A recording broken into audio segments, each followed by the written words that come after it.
what really caused the rivalry between South Africans and Nigerians. Hi guys, welcome back to my channel. If you're new here, my name is Riola and I'm the owner of this amazing channel. What do I bring you guys? I bring you all thought-provoking content, fake content, travel content, life in the UK, life in general, and the list goes on and on. So if you are interested in any of these topics, do well to hit the subscribe button and be part of this amazing tribe, okay?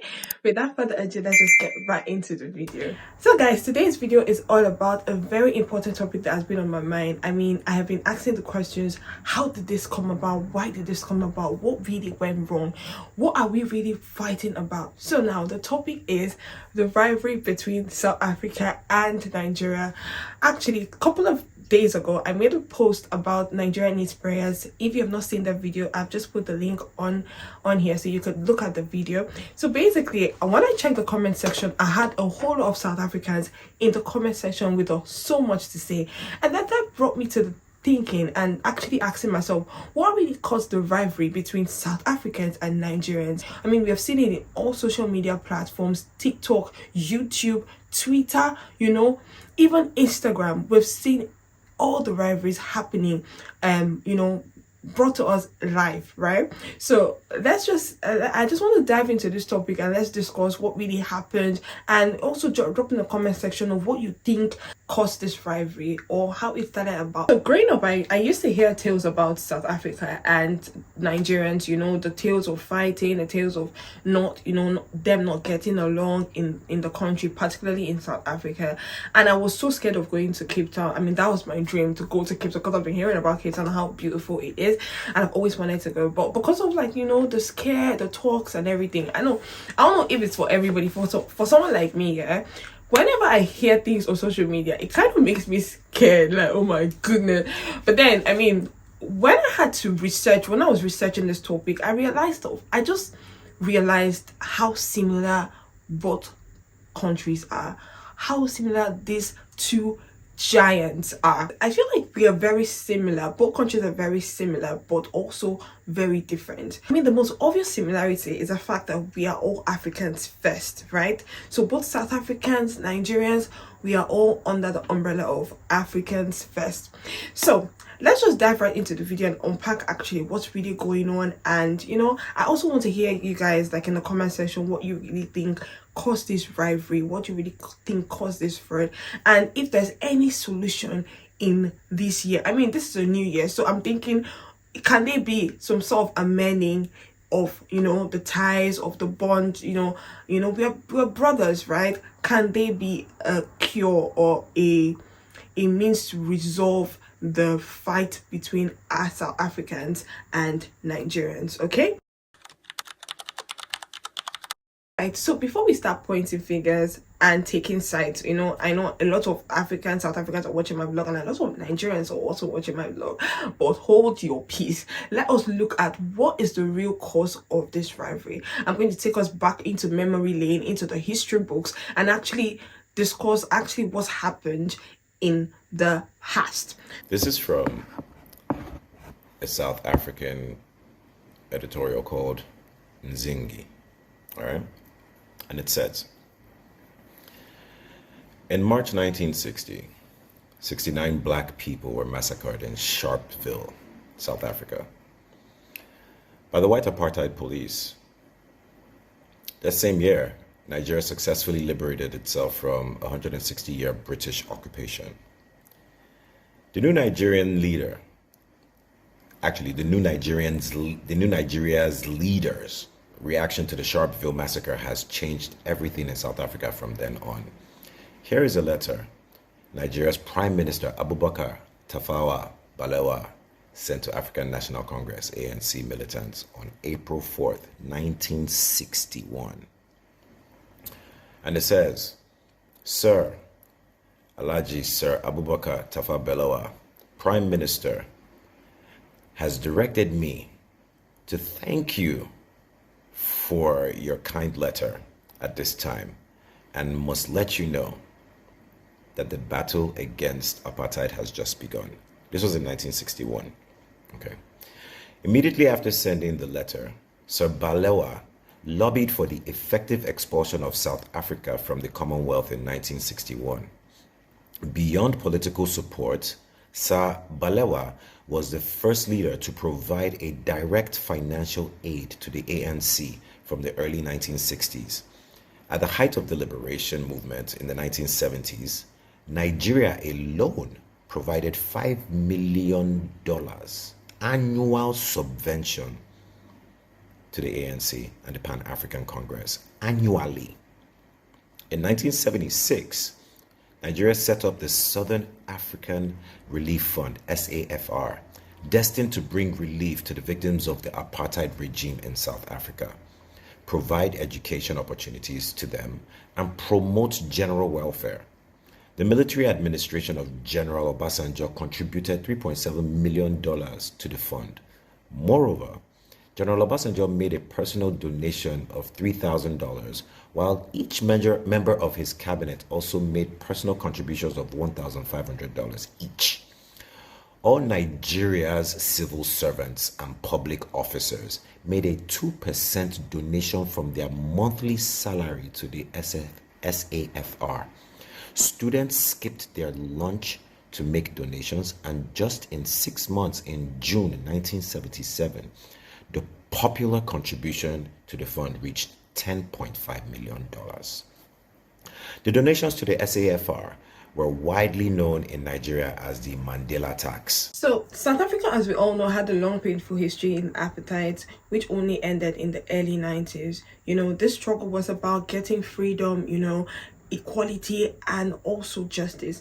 And this fight, actually, during this struggle, a lot of African countries supported South Africa, including Nigeria, mind you. As a result of the fund's work, a first group of 86 South African students arrived in Nigeria in 1976 following the disruption of the education system in South Africa. It happened after the massacre of 700 students by the white police, while the former were protesting against the decision by the apartheid regime to change their education language to Afrikaans. Hundreds of South African students have benefited from the fund's activity, having come to study in Nigeria for free. Beyond welcoming students and exiles, Nigeria had also welcomed many renowned South Africans like Thabo Mbeki, former South African president from 1999 to 2008. He had spent 7 years in Nigeria from 1977 to 1984 before he left to ANC headquarters in Lusaka, Zambia. For South Africans who could not travel abroad because the apartheid regime had withdrawn their passports, Nigeria's government issued more than 300 passports. Along with fellow African countries, Nigeria lobbied for the creation of the United Nations Special Committee Against Apartheid and chaired it for 30 years, longer than any other country. Between 1973 and 1978, Nigeria contributed $39,000 to the UN Education and Training Program for South Africa. So guys, we all know that Nigeria also has had its own fair share of military dictatorship, as well as political environment. I mean, we've seen in the history books from 1990s, since when Nigeria got its independence. We've seen it even till date. Okay, so basically Nigeria has had its own fair share of ups and downs. However, while South Africa was fighting apartheid, Nigeria was, on the other hand, battling with the military regime and a booming oil industry. I feel like these different parts created a gap in how both nations perceive each other. Okay, however, Nigeria's oil wealth, for instance, has placed it at the top of the economic powerhouses, while South Africa's diverse economy in mining, technology, and finance has made it a giant regionally. Let's move on to something that, is very close to our heart, the culture. We all know that South Africa and Nigeria have very diverse cultures that have just not been recognized in only Africa, but the entire world. I mean, we see it from Nollywood and Afrobeat in Nigeria, and Amapiano and Kwaito in South Africa. I hope I'm pronouncing that word right. We all know that Nollywood, which is Nigeria's film industry, it's a booming film industry, might I add, and also Afrobeat, which has actually hit the top chart internationally with our artists like Davido, Burna Boy, and Wizkid, who have literally broken global records. On the flip side, South Africa has brought us Amapiano, a genre that is sweeping across the world. I mean, literally in nightclubs, in parties, we all hear Amapiano. Everyone is vibing to Amapiano, alright? However, South Africa has also given us amazing celebrities like Travis Noir, and let us not also forget the beauty of their South African movies as well as their theatre. So the big question here is, why do we keep comparing who is better, South Africa or Nigeria? Why do we do that?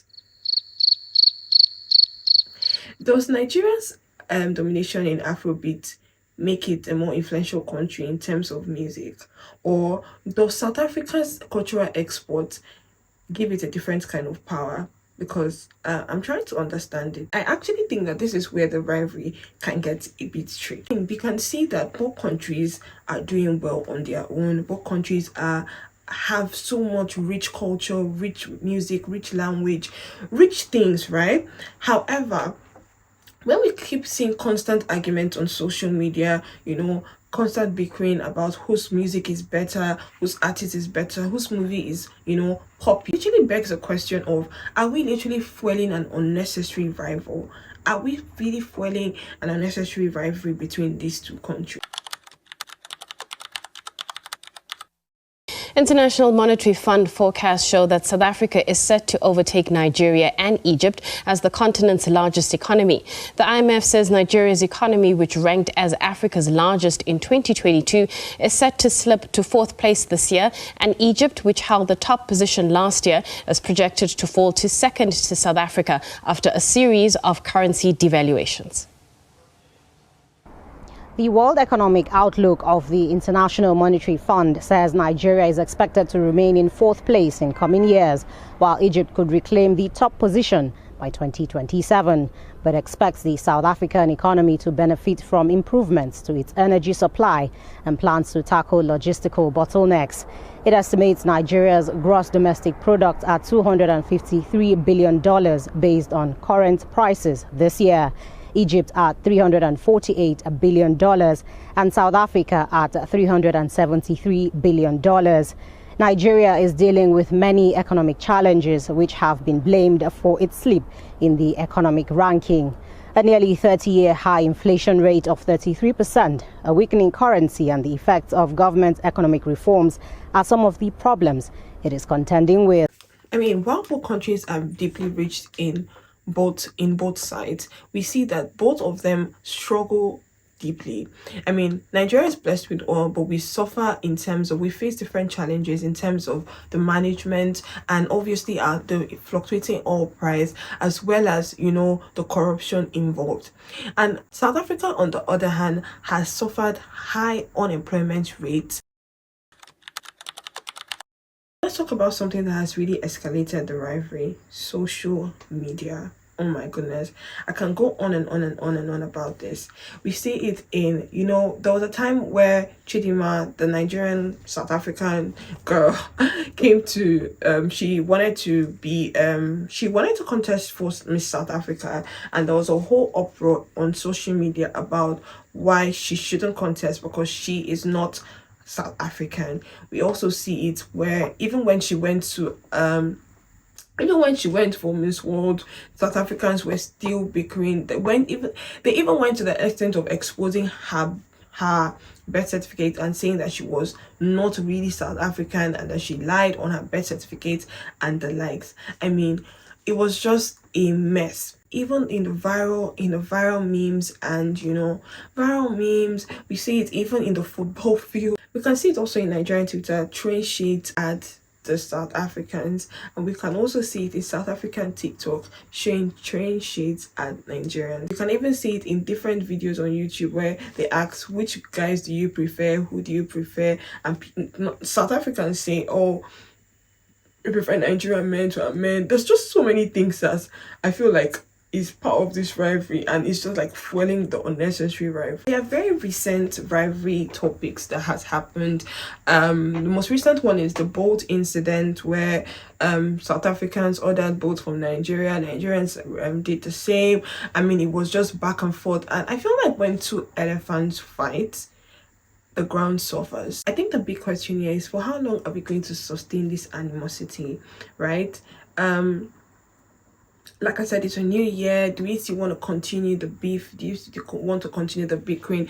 Like I said, it's all fun and games, but at some point it jokes turn ugly and people do not know how to, like, you know, stop, or do not know when to stop. This event just shows that the rivalry isn't just an online thing, it's actually a real thing that's happening in reality, and that people have had to deal with certain issues. I mean, we've had so many stories in the past, but the question here is, are these rivalries or mere isolated incidents, or there's literally a deeper reason why these things are happening? A deeper reason, a deeper, like a root cause of why this is happening. All right, well, guys, I feel like right now 2025 is a year where we actually should end the rivalry. I am soliciting.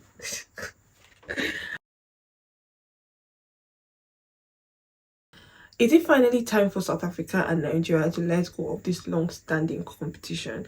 I mean, while it's clear that competition is it's a good thing, however, at what cost? At what cost to the people, to our loved ones? I mean, I know that a lot of South Africans are married to Nigerians, and a lot of Nigerians are actually married to South Africans, and they've built a family. So what can be done to stop this rivalry? So guys, I deeply believe that the South African and Nigerian rivalry is caused from a whole lot of factors. So it's the political factor, economic grievances, historical grievances, you know, social tension, social media tensions, and all of this has come together to actually cause a very big friction between the two nations. I think it would take mutual respect, a lot of mutual respect from both nations, a diplomatic engagement, as well as a cooperative and collaborative effort to solve underlying socio-economic challenges between both countries. So guys, we've come to the end of the vlog. If you like this video, give it a thumbs up, and do not forget to hit the subscribe button to be part of this amazing channel. I hope to see you guys in my next video. Stay safe and make good choices. Bye.